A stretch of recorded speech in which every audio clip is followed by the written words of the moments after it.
Time Attack Reviews. Rogue One. Ready?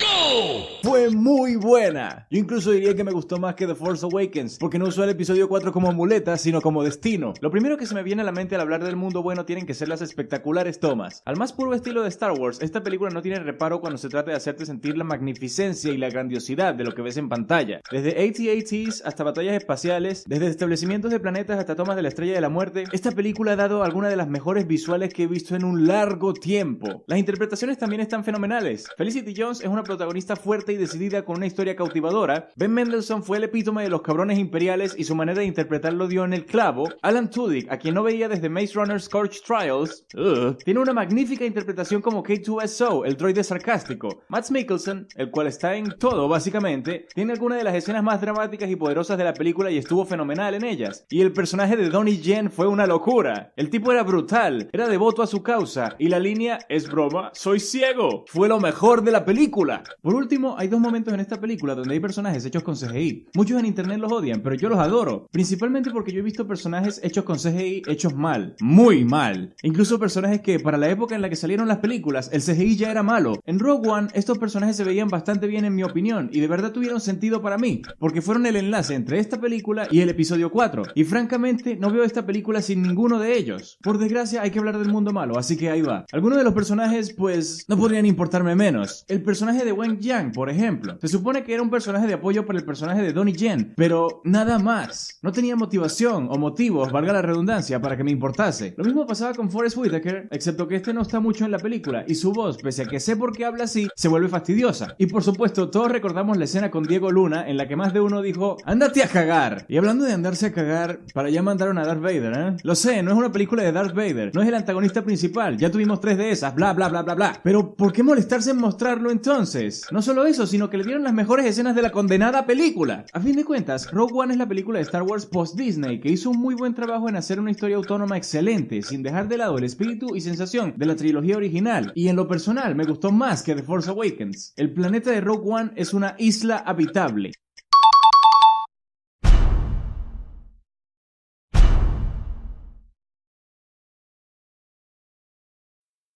Next time on World of Schneider.